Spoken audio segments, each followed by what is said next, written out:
What we've been doing a lot lately is boycotting, and that's so important. But there's not a lot of conversation about once you've boycotted something, where you go. We realized that a lot of platforms had felt like they were restrictive for people. They didn't know who made the film. We wanted to create a space that felt like freedom, where we had done the vetting for you. We made sure that you felt safe to watch every single thing, and we wanted to create it now.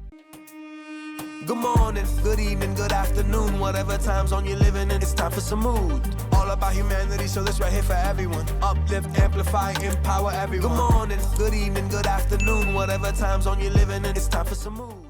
Visit sumudpod.com to subscribe and connect with us on social media. Consider supporting our work through a contribution on the Support Us page. On this episode of the Sumud Podcast, we uplift, empower, and amplify Alana Hadid, but you may know her as Lonzy Bear. Alana is a designer, activist, and creative director of Watermelon Pictures, a film company rooted in creative resistance, championing voices too often erased. Through its platform, Watermelon Plus, she's helping reshape the cultural landscape with films that center Palestinian stories and global struggles for liberation.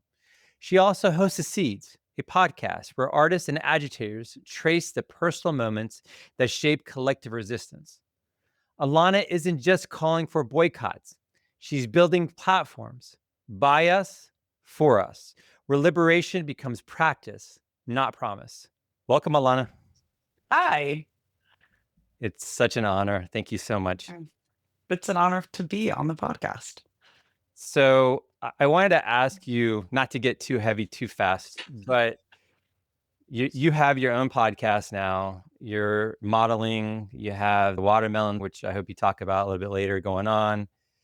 You're literally spread in a million different directions. I am. How are you handling this? How is your mental health? Oh, thank you for asking.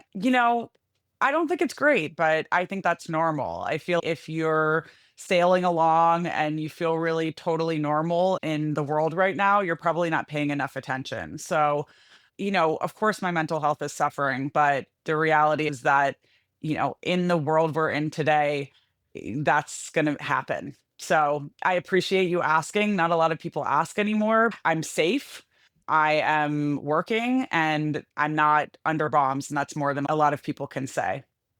I know it's all relative, but do you feel like the pressure is too much sometimes for you? Because again, I know a lot of people are reaching out to you, asking you for guidance or assistance or various projects. How are you handling that? It's a lot, but I'm honored. I'm honored that I feel like a resource for people.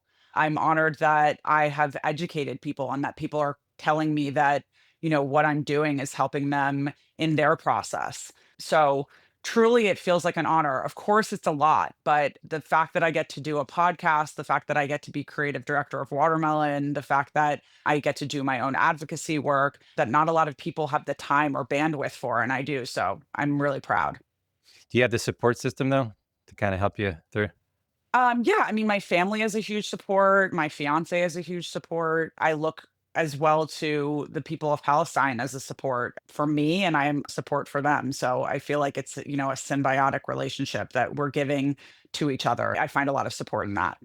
Shout out to your husband, or your fiance rather. I'm sorry, soon to be Yeah. husband. Love his hairstyle. Amazing. Oh, Amazing. you mean it's very similar to your hairstyle. It is very similar to my hairstyle. So shout out to him. Yes. Yeah. Thanks. Yeah, he's got a good beard going. Does he? Yeah. Yeah. So I was happy to learn that you grew up in the DMV. So I did. DC, Maryland, Virginia, for those that think it's Department of Motor Vehicles. That's not what we mean. But you grew up in the DMV. I'm located in the DMV, Yeah. the right outside of DC as well. I had no idea. What was it like growing up in this area? At the time, I wasn't like stoked to be living in Virginia, but looking back, it was phenomenal. I grew up outside of DC. I got to experience so much culture and history and education. Our local news is national news. We are, really exposed to politics as it is. So now looking back, I feel like it was such a pleasure that my parents allowed me to grow up in that area. But, at the time, I just was like, I wanted to get out. So did you go to Langley or did you go to a different school? I went to Madeira for 2 Okay. years. I went to Little Langley, which is the Langley School. It's a school right next to the CIA with a lot of CIA kids. That was my elementary school. And then I went to Madeira from there, which is an all girls boarding school, but I was a day student. I went there for 2 years and then I went to Langley, which is a public school that my older sister Marielle also went to Langley. So, yeah, which is a great school. I know it's probably a little bit different, but just being Palestinian, half Irish, half Palestinian, did you have any challenges growing up with your identity or navigating that? I say this to people a lot. I honestly didn't realize that there was anything taboo about being Palestinian. And I think that's a result of a few things. Obviously, my privilege. I grew up fairly well off with a lot of privilege around me. And so I'm sure that was somewhat of a cushion. But also, growing up outside of DC, there are a lot of Arabs and Muslims in my area, and so I wasn't so crazy and taboo for me to have that background. I was surrounded by a lot of, white people, but also a lot of Arabs, a lot of Muslims, a lot of people of a lot of different backgrounds and descents. In that way, I was lucky because I was just, as I say, openly Palestinian. It wasn't until I got to college that I realized that it was somewhat taboo to speak about my Palestinian heritage. So were you part of the hookah culture in the early 2000s? Okay. I'm trying to see if I ever ran into you. I don't know. I mean, I'm 41, so I don't know. I'm a little bit older than you. So yeah, Okay. Yeah, yeah. no, I wasn't big into the hookah culture. I was like, I was like a sports playing, you know, girl with boyfriends and I was just hanging out, but I wasn't quite into it. Later on I got into it, but not at the time. Yeah. And what sports did you play? Lacrosse, field hockey, soccer.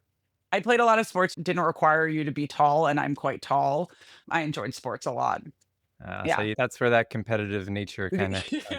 Gotcha. What? Me? Yeah. No. And you grew up in a neighborhood that your father built, correct? I lived in that neighborhood for a short while, but we also had other houses. My dad built this neighborhood, and my grandmother and grandfather lived in the corner house. And then my aunts and uncles had houses. Not all of them lived in this neighborhood as a preface, but a lot of them did. And, he's one of eight. And so a fair amount of his siblings lived in this neighborhood. It was kind of cool. And if they didn't live in the neighborhood, they only lived 5 or 10 minutes away. So, we were all in a small area in and around McLean, Virginia. I just don't get how I didn't run into anybody. That's crazy. You may have, you just didn't know. Yeah, maybe when I There had are hair. Hadids everywhere. We're everywhere.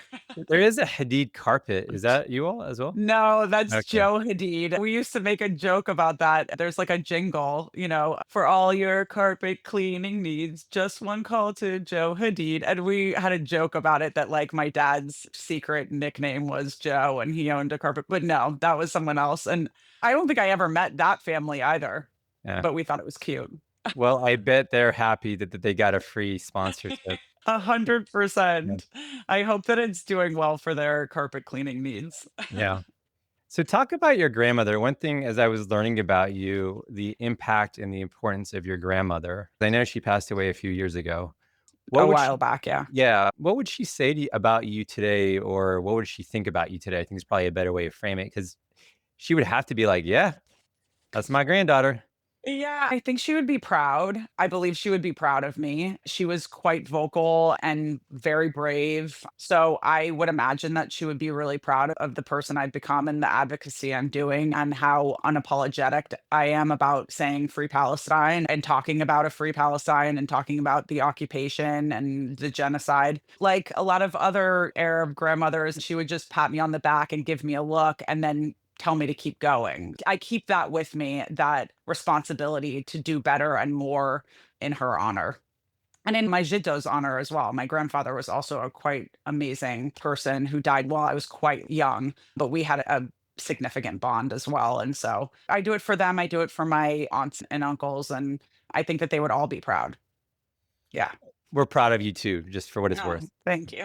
But what story really resonates with you? Because I'm assuming she's told you a million different stories about her experience through the Nakba and your grandfather Mhm. as well.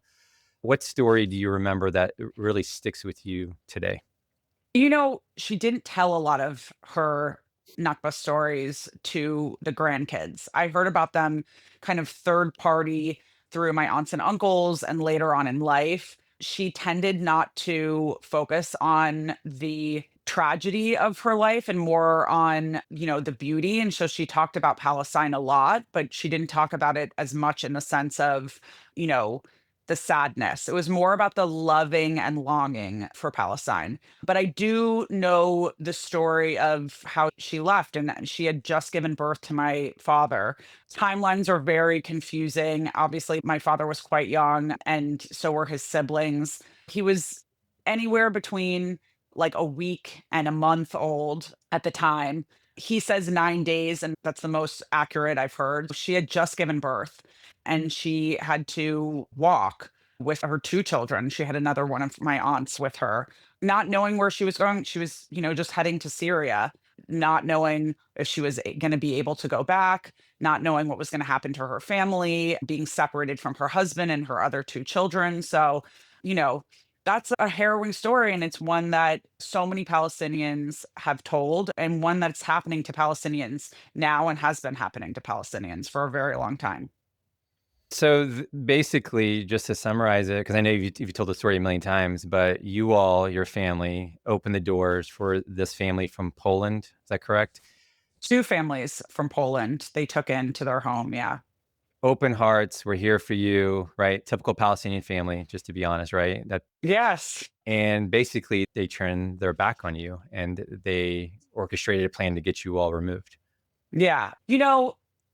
I think one of the things that was probably the hardest for my grandparents was that they had taken these families in and they had lived with them for quite a while. It was, over a year that they had been living with them.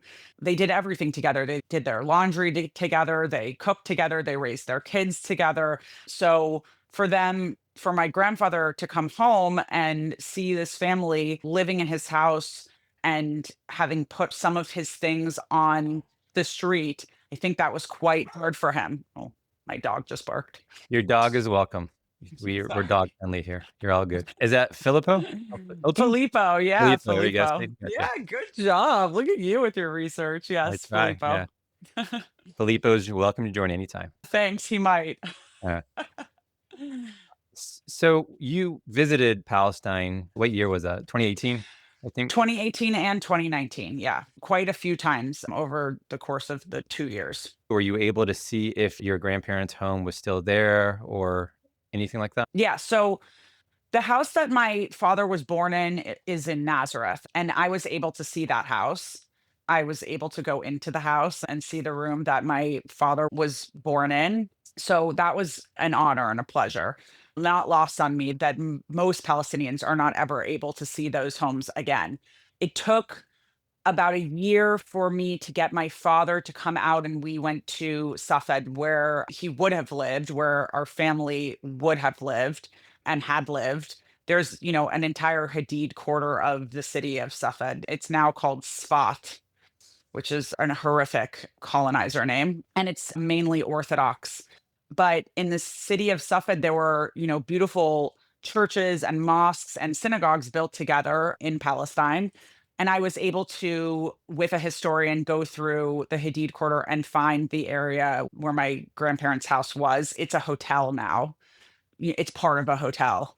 And so it was really emotional to see it and to be there, and also as well to share that experience with my father, who had never stepped foot in the city that he would have grown up in, that his ancestors built.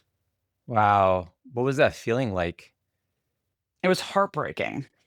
It was Yeah. honestly heartbreaking. It was beautiful in so many ways to be able to see it, to see what an old and historic city it was, to know that I was walking in the places that my ancestors walked, that my grandparents had walked. That felt very beautiful. And yet I should have felt at home there, and I felt othered there. And I was heartbroken for my father to see the city that he should have grown up in. Yeah, it was a mix of a lot of emotions. It was very, very hard. Did you get a chance to document any of this on a camera or anything like that? Yeah, so I took videos of a lot of it. It lives in the highlights of my Instagram. I think it's called Homeland. I have a lot of highlights on Instagram. But yeah, a lot of what I documented of being there, of being in Nazareth, and also being in the West Bank lives in my highlights on my Instagram. So hear me out. I think you should get all that put together and work with watermelon pictures and release something. It's not enough footage for a film. I do want to do something with my father and speak to him about his story and document that. I think that's important. I think that as Palestinians, we should all be documenting the stories of our parents and grandparents and aunts and uncles whenever we can, because this is about a historic record and our oral histories are important. So I know everybody asked about your father and the whole Hadid family, but I would like to know about your mother because I think you spent most of the time with her, if I understood correctly. A lot of time with my mom, yeah. What was that experience like? And just tell us about her. Oh, my mom is amazing. She's a phenomenal human. She's Irish, of Irish descent, but she was born in New York. I had a very loving family on both sides. I'm really lucky. Amazing grandparents. And my grandparents as well were extremely pro Palestinian. They're Irish. So that was amazing to be around. There was never any kind of taboo about my mom being with a Muslim Palestinian man because they were extremely pro Palestinian. Growing up with my mom was amazing. My older sister Marielle and I, it was like the three of us all the time. We called our house like the doll house because it was just, us girls. I had a really beautiful childhood. My mom made sure of that. My dad as well. I have a lot of happy memories of my childhood. My mom is just like a central figure in all of that. What personality trait did you take on from her? I think my caring nature, my mom cares for everyone, and I feel like I want to care for everyone. I definitely get that from my mom, for sure.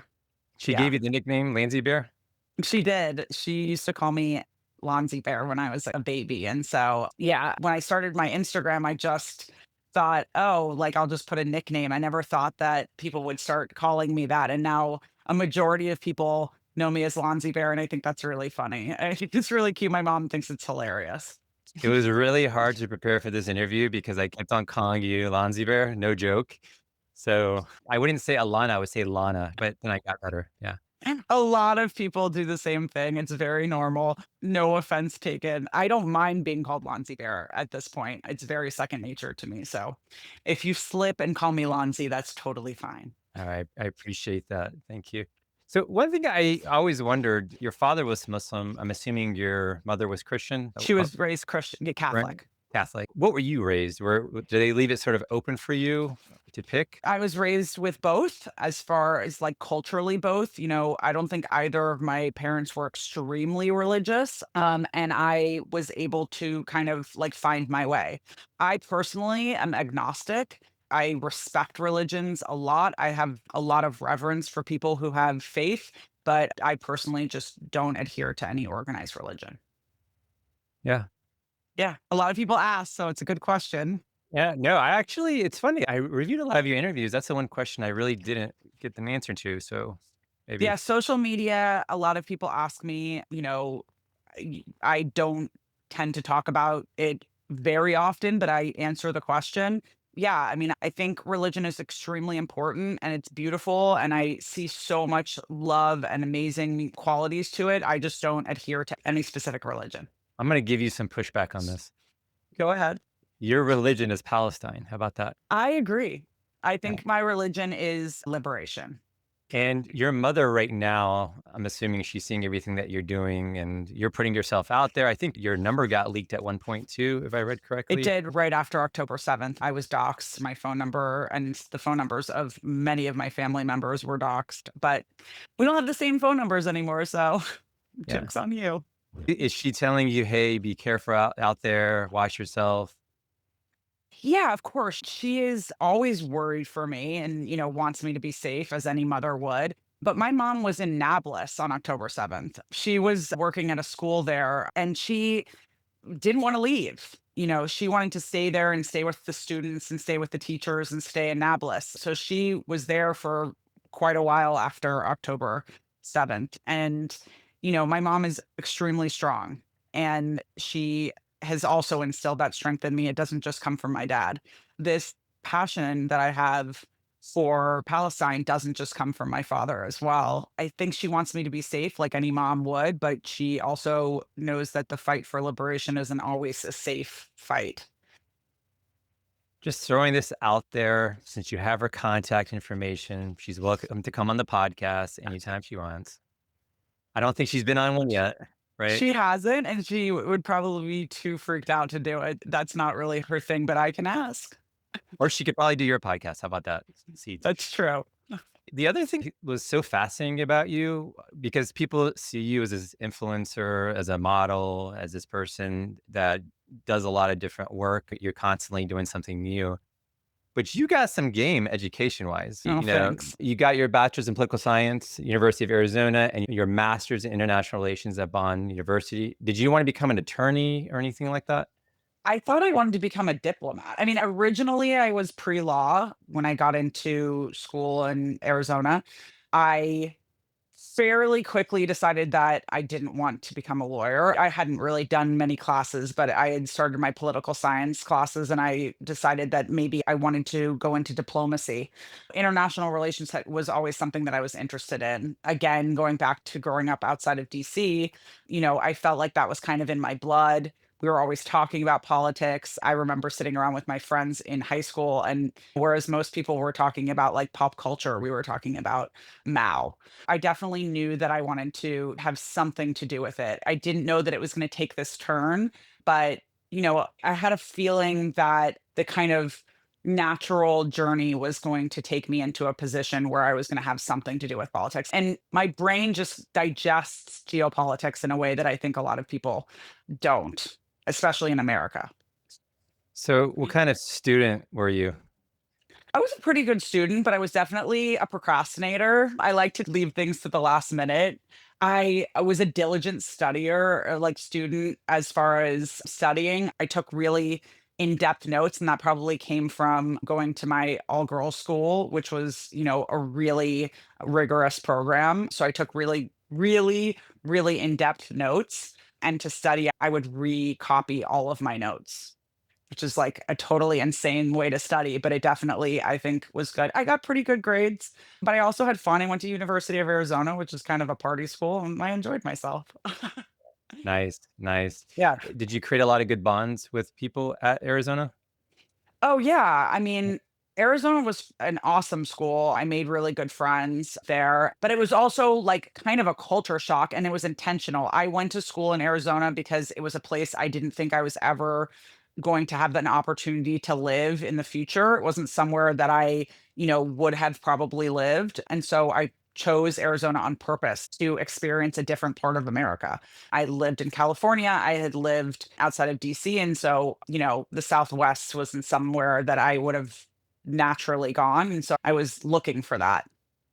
And Yeah, Bonn University, it's in Australia? Is it that correct? is. It's on the Gold Coast. It's outside of Brisbane. And, I went for two reasons. I wanted to get my master's degree and I wanted to live in Australia. What was that feeling like in Australia? It was, again, another kind of instance. A friend of mine had moved there and I went to visit her. And when I got there, I was like, this is amazing. I had thought about it. I was, a little while out from being in college. I had, worked a few jobs and I thought, I'll go back and get my master's degree now. And I loved living in Australia. It was phenomenal. The people are amazing. I loved living on the Gold Coast where I lived. It was like really quintessentially Australian. And driving on the other side of the road is fun. But all the animals and insects, I don't know about that. Oh, yeah, I had a snake that lived in my house for like 2 weeks, and I couldn't identify whether or not it was just a regular tree snake or it was poisonous. Because Queensland, where I lived, has the largest amount of poisonous animals per capita. So, yeah, there were like huge woodsman spiders that like lived in your house, but they ate all the mosquitoes. You kind of get used to it, but I'm adaptable. I think in that sense. Yeah. I'm definitely adaptable. I enjoy experiencing different cultures and people and places. I've lived in a few other places as well. So with a snake living in your house, did you think to yourself, I've seen this before around Zion. 1948? Yeah, so he eventually left. Gotcha. So Mm, he eventually got out. So, gives us hope. yeah, The I hear snakes that. do leave. Yes. So you leave or you finish your master's degree. I gotta ask, your entrepreneurship record is just, I don't even know where to start, but I'm gonna start with this one because I think it's pretty cool. Cool. Better Bacon t-shirts. Oh, yeah. Yeah, I started a t-shirt line with a friend of mine kind of right out of college. He had worked with these amazing kids, well, young adults and kids who had, all sorts of learning disabilities. And we decided that instead of starting a charity program, we would start a for-profit t-shirt company and pay them as artists as they should be. They receive a lot of quote unquote charity, but they're not really recognized for their work and they're phenomenal artists. So we started Better Bacon. Oh God, I can't even remember what year that was, but we started it, we had it for a few years and then kind of natural progression, we shut it down, but it was a really fun time. I think we were in like 23 countries and 30 states. So yeah, it Was it was cool. halal bacon? I gotta ask for my Muslim people. It was a drawing of bacon, so it could be whatever kind of bacon you want. The joke was bacon is a euphemism for money, and this was, better money, like money actually for a good cause. So I'm gonna move on to current emoji, where you had trophy wife as a shirt. Is that right? Yeah, so Kurt Emoji was another kind of fun project. It actually stemmed from making a t-shirt for a friend's birthday, and we kind of remixed emojis. And this was like right when emojis had started, because I'm 41, soon to be 42. And so I've been around for like the beginning of emojis. So we like played with some emojis, stuck them on t-shirts, and people liked them. And so we started selling them. It was like really kind of like a fun little side project that I did with some friends. We all had regular jobs, and so it naturally just dissolved because we all had our own real careers to worry about. You were like was it a club hostess as well? Oh no, I was the door girl at a The door club. I girl. did I did the door, so I made sure you got in or didn't get in. So you were sort of a bouncer too. That's what I'm hearing, right? Oh no, I had bouncers that worked around me. I Got it. just was the one who decided if you got through the ropes. I did that for a few years before I moved to Australia, I was like, I got to get out of here. I can't do this anymore. Yeah, I hear that. I'm assuming anybody that had Pally gear on would get in. In 2000, like 9, 10, not a lot of people were wearing Palestine merch, but yeah, if they had been wearing anything or if I knew they were Palestinian, they definitely got through the door. Yes, very cool. And then you started Hadid Eyewear, I think, was it your brother, your father, and your sister? My father and my sister. Yeah, we did Hadid Eyewear. We still own Hadid Eyewear and we're relaunching Hadid Eyewear actually this year. So we've had it for a really long time. It was a thought my dad and I wanted to do. My dad is kind of known iconically for his eyewear. And so he thought I should probably have my own. And so it was something that we did. And we started that in, I think, 2016. Yeah. So we've had it for a number of years at this point. And yeah, we're relaunching it this year. So look out for that. There's not a lot of Palestinian owned businesses. And we are, championing what free Palestine can look like. And it's going to be a lot of really phenomenal Palestinian owned businesses. So is it true then that you have 200 pairs of glasses stashed somewhere? At one point, I had 200 pairs of sunglasses. Yeah, I don't anymore. I now live with my fiance and my stepdaughter, and I do not have room for 200 pairs of sunglasses anymore. When I lived alone, I definitely did. So my wardrobe has shrunk a little bit. I hear that. Believe me. I have twin daughters, so I get it. My goodness, double trouble. Double trouble. Yeah. So you talked about your stepdaughter a little bit. How does it feel to sort of now become a mom here to an extent? Yeah, I think it's amazing. I get to be a part of her life and, I didn't have to go through labor, but I'm very lucky. We have a very close bond and, I'm really proud of her and she's amazing, but she also has a really phenomenal mother and my fiance is a really great dad. And so I'm just happy to be a part of her life in any way I can. It's an exciting thing to get to be a stepmom to such an amazing girl. Yeah, that's pretty cool. So you get to be the fun mom-ish, maybe a little bit? Yeah, I mean, I think I'm both. I also lay down the law. We have roles. I'm not just the fun mom. So when you're laying down the law, does the Palestinian side come out or the Irish side? Oh, I would say both. Okay. I would say it comes from both sides. Both are quite strict people, so I don't want to give it to one or the other. They'd both come out. Yeah, I hear that. So I always wondered about myself when it comes to this. Had I grown up in Palestine, had I lived in Palestine just on a day-to-day basis, who would I be as a person? Mm, If you grew up in Palestine, if you were there, for the past, you said 41, you gave your age, so I'm not going to get in trouble. So you're 41 totally years. fine. Yeah. Who would you be if you were in Palestine? I mean, I think it's an interesting question. If it weren't for the Nakba and the occupation, I don't know that I would have existed as I am now. But I think if my father had, come to the US for whatever reason and met my mother and then been able to go back to Palestine and had me, I think my Arabic would be better. I want to hope that I wouldn't be that much different. I would hope that if I had been able to be raised in free Palestine, that I wouldn't have to be doing this type of work for Palestinians, but I know I would probably be doing it for other people. And so I feel the person that I am comes from the people I was born from. If that hadn't changed, if it was still my mom and my dad, I would still be the person I am now. I would just be able to live in my homeland, which I think all people deserve to do. Yeah, Do you think you would be on the streets throwing rocks and protesting as well? probably. Yeah. Yeah, I probably would. I mean, I would probably be in military detention. I mean, to be totally honest, if I have the fire that lives in me and the way that I like to express it, it would not be taken well in Palestine. So, I would hope that I would still have the bravery to do it, in front of the guns. I've done that in the streets in LA. Yeah, I'd probably be in military detention. Who knows where I would be, to be totally honest, because I don't have the gene in me that tells me to shut up. Yeah. I could see you on a poster, by the way, because you did something that really got them mad. Yeah, there you go. And what message do you have? Because we have people that listen in almost 50 countries and obviously in Palestine as Wow. well. What message do you have for the Palestinians that Oh, are looking up to you? Or I know some of them are reaching out to you as well. What's your message to them?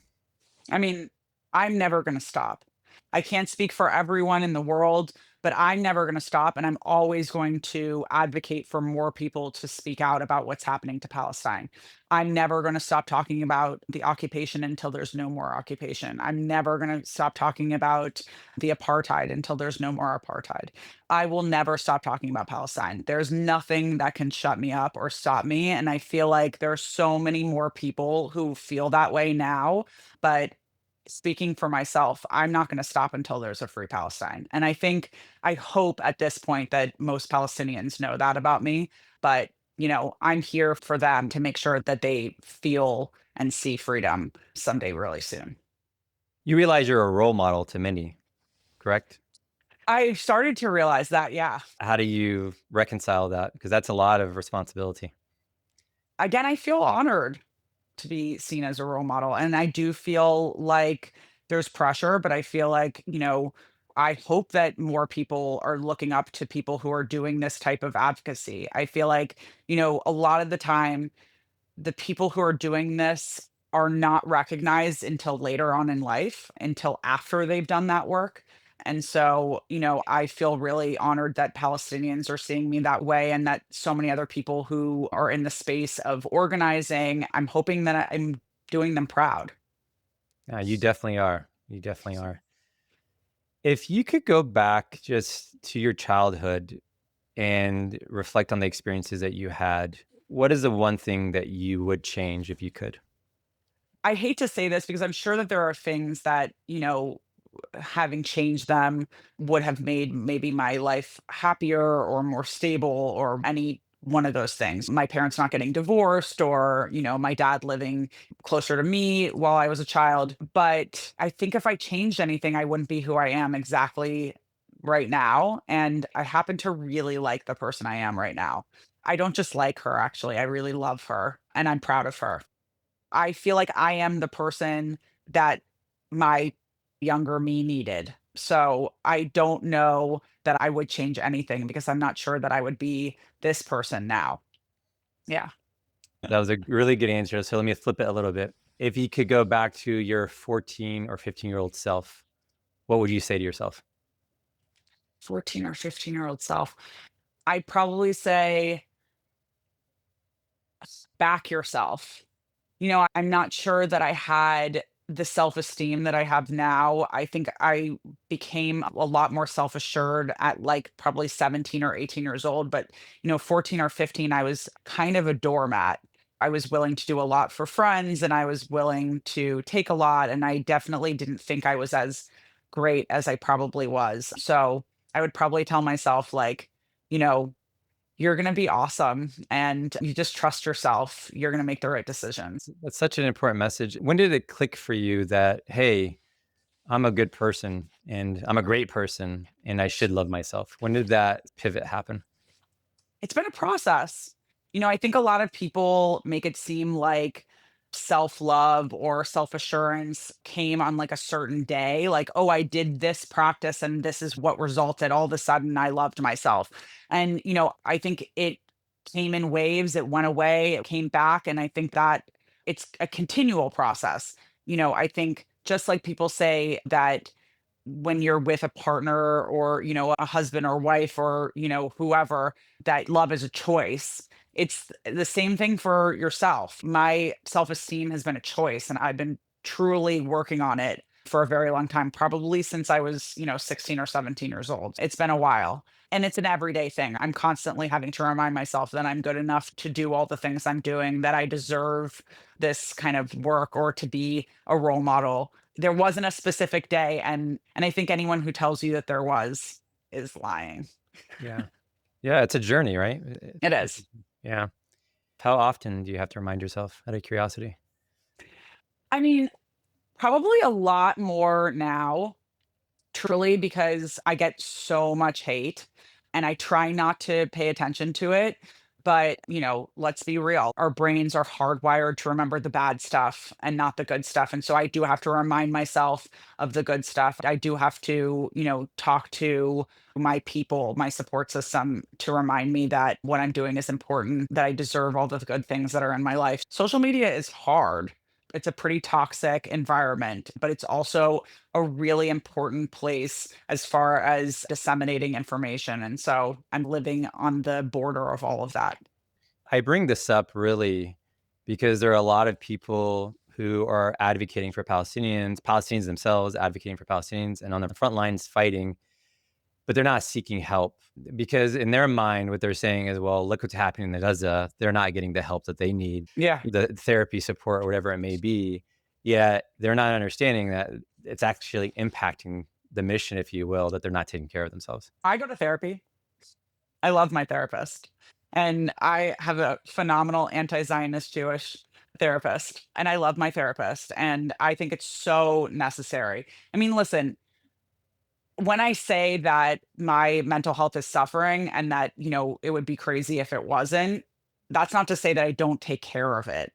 I do have outlets. I have support systems. I have a therapist. I go to therapy regularly. I journal. I take mental health walks. I sit outside and spend time in nature. I do all these things that are necessary, I think, to reground yourself.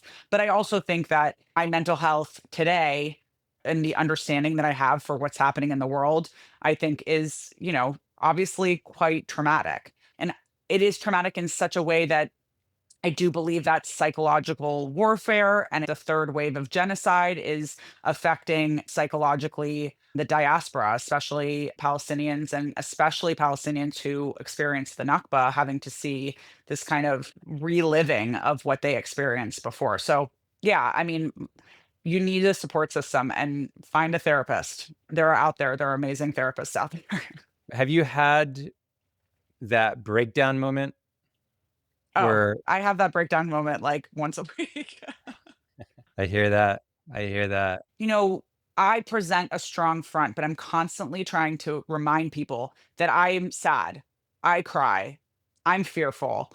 I'm not strong all the time. I feel like I have a lot of strength and able to do a lot of things. Yes. And do I do them regardless? Yes.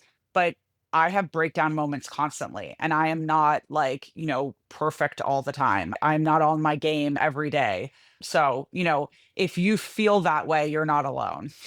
I mean, they see obviously people on Instagram and they assume everything is going great and they're happy. They have no idea.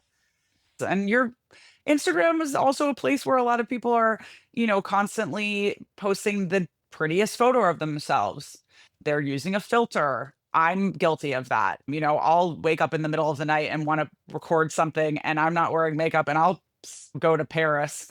So I'm guilty of it as well. But it's toxic in that a lot of people don't realize that it's the best possible version of someone, and you're not always seeing all of it. I do try to be forthright with my community. I show pictures of when I'm sick. I talk about those things. I say I'm sick, I'm tired, I'm depressed. And so I think it's important for people to have a little bit more transparency with their following so that people don't think that they're perfect all the time. It's a horrible thing to have to compare yourself to. So a lot of people deal with the hate a little bit different and they receive different types of hate. You had your name on a freaking missile, right? Yeah. Being launched at Gaza. Like, how do you deal with that? How do you reconcile that one? I don't like to give it power.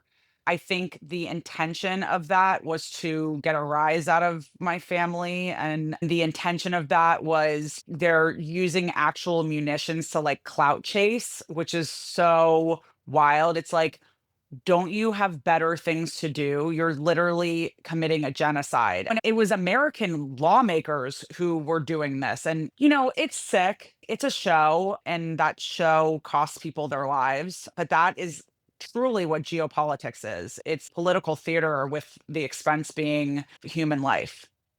So, yeah, I don't love to give it power because what they want is all the things. They want us to cry, they want us to be scared. And, you put a Sharpie on something to go kill kids, like you're the sick person. So hear me out on this. I guarantee you the one that had your name on it or your family's name on it blew up in their face. I Oh, guarantee you. And they're not I telling us hope that. so. I Yeah. hope so. Yeah. Talk about watermelon pictures. I got the app, by the way, just so you know. I Yeah, got the app. I'm all Watermelon in. Plus. Yeah, Yeah. so awesome. Great idea. It really means so much to like actually see our content in one place being promoted as an app. Talk about that a little bit. Why did you all create it? I know it wasn't just you, but the team and sort of the mission.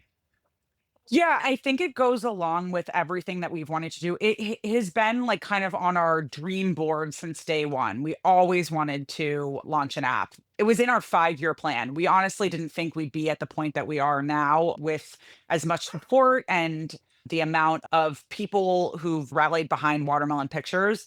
And so we thought now we have the slate, we have the amount of films that are, behind us and part of us. And we really wanted to make sure that people had a place to go to feel safe. What we've been doing a lot lately is boycotting, and that's so important. Boycotting is really important, but there's not a lot of conversation about once you've boycotted something, where you go. And we realized that a lot of platforms had felt like they were restrictive for people. They weren't sure what they were getting when they were looking there. They didn't know who made the film or who produced it. We wanted to create a space that felt like freedom, where you knew that no matter what you were watching and when you were subscribing to this platform, that we had done the vetting for you. We made sure that you felt safe to watch every single thing and to be a part of this kind of community. And we wanted to create it now. But come on, how badass is it that you all created it? This is I a big mean, deal. it feels really cool, but I think because we're kind of in the throes of it, it's been something that we've been working on for as long as Watermelon has existed. We've been, kind of working towards having Watermelon Plus. I think we realize the impact, but the work is still happening. So it's cool when I hear it from other people how excited they are. And when I hear people have watched something on it and really resonated with it or, told a friend about it, I get that little jolt of excitement. But, on the other end, we're just trying to make sure that there's new content on it and that, everyone feels like they're getting their money's worth. You're the creative director, is that Mhm. correct? Yeah. So does that mean like you're doing all the strategy and the pitches and the presentation? So As far as creative, I work in like the brand space. So, like what the brand voice is, everything from helping on specific films and what their creative look is, what the strategy is, how I can represent watermelon, how that will represent watermelon. And the company kind of does everything. We do have specific roles and places that we are, head of. It's a small company. We're a small business. Everyone wears every hat. And so we all kind of look at all of the things, everything from social media to new film acquisitions and the look and feel of something like Watermelon Plus. So what's the subscription look like for folks? Is it the same across wherever they are? Okay. Yeah, so it's the same everywhere and it's worldwide. It's $7.99, but we have had deals running. I think it's phenomenal. We have a lot of really amazing films, stuff that people have never been able to get their hands on to, new films that are only available on Watermelon Plus. That's amazing. That's amazing. Yeah. I ask myself sometimes, why wouldn't somebody, even if you're not a big person watching movies, you have the other apps, why not like support your people? Like really? Exactly. And I think it's important for people to be reminded. Like I said, we've spent a lot of times talking about taking our money away and being conscious of where your money is going, who it's going to. But then when people offer you the opportunity to reinvest your money, the spaces and places that you want to do that are the ones that are creating freedom now. This is freedom within an app. It's an app where you can go and know that everything has been specifically vetted for you to make sure that, there's no kind of cross contamination. You are in an app that is owned and operated by Palestinians, and every film is acquired and put on the platform by Palestinians. So there's never been anything like that before. And so I do think that it's important for the community worldwide to really support places like this so that other things like this pop up in other sectors. We want this freedom in banking. We see it in clothing and in fashion, but we want more of it. And so we have to really support it in order for it to be viable. The world is capitalistic, sadly, and we do need to put our money where our mouth is. This is breaking news for our fans. Lonzy Bear said that they're going to have a watermelon bank.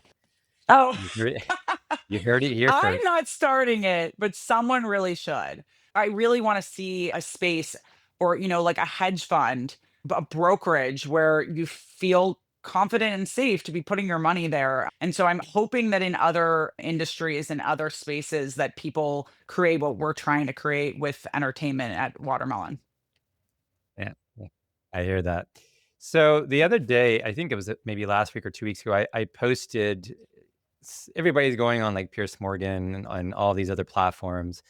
And I said, why don't you start supporting your people, our platforms, instead of being a part of a circus?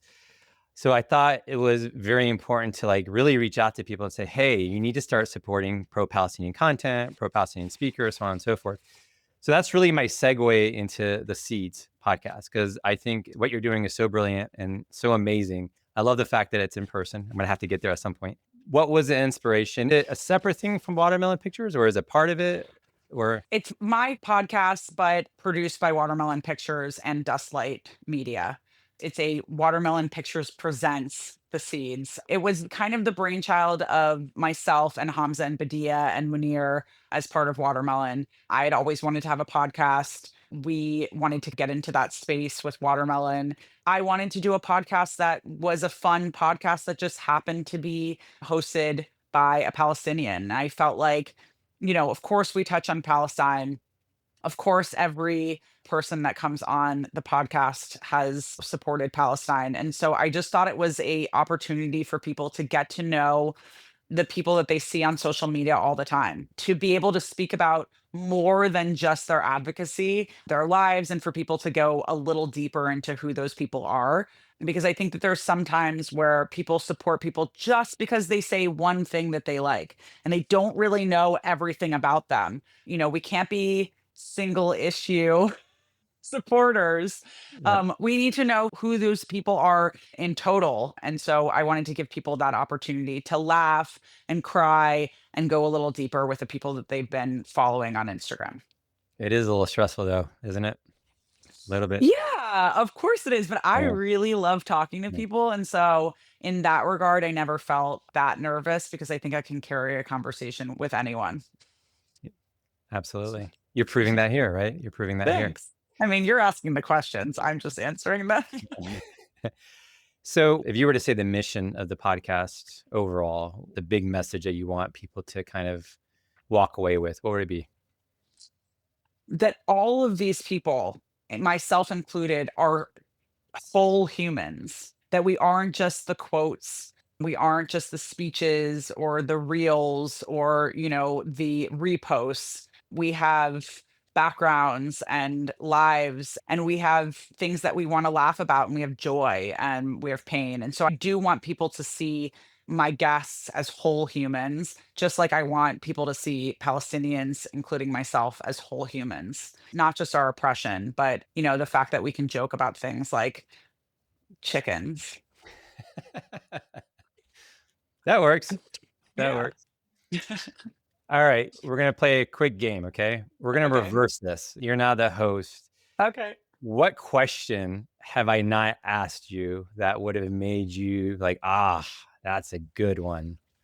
What should I have Oh, asked?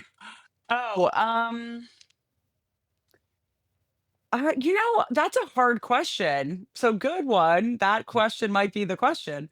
You know, Not a lot of people realize, and maybe they do, that when it comes to podcasts, you do a lot of research. You spend a lot of time like learning about your guests so that you can have conversations with them like you've known them for years. And so I think that you did a pretty awesome job at asking me really good questions. Not many people asked me about my mom. And so I appreciated that. But yeah, I don't know if I'm sure there's a question that you could have got me on, but I tend to answer all the questions. Yeah.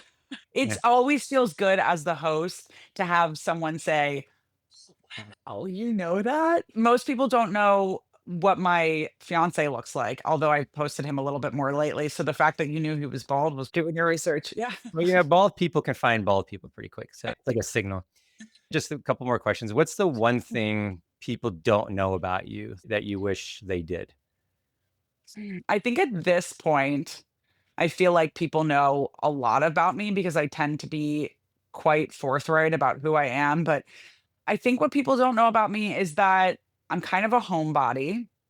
I mean, that is a result of the fact that I work from home as well. But, I like to cook. I like to be at home alone. I like to be with my family. My life is not really that glamorous. I think people think that like I'm on private jets and going to like crazy parties or something, but I live in a modest house. I don't have a lot of money. I'm not a millionaire, and I work really hard and I spend a lot of time at home. I think I'm not what a lot of people project upon me as far as my lifestyle. And that goes for a lot of my family. I think a lot of people think that we're like, like really fancy, and we can be, but we're not. Yeah, no, I mean, I think the reason I asked that is there's so much depth to you. There are so many layers, Thank right? you. It's very clear you're a very caring and honest person, but I Thank feel you. like, again, people look at things transactional on social media and they don't really recognize it.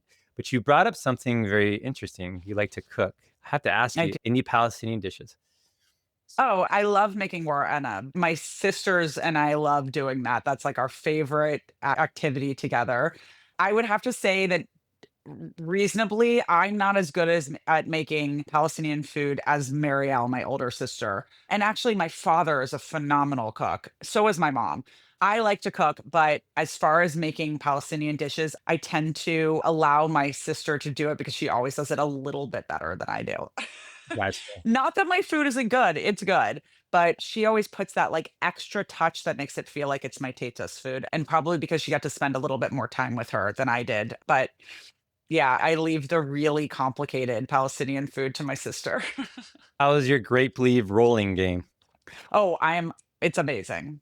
It's really good. You have to do them thin. My teta always said the thin way is the Palestinian way. The thick way is more like her feeling. I don't want to start any like wars over here. Her feeling was the thicker ones were more Greek and the thinner ones were more Palestinian. I agree with her. I'm afraid that like people are going to come for me in the comments. That was just my teta's take. And Ed's take. It's okay. I'll take it. Yeah, okay. Take it.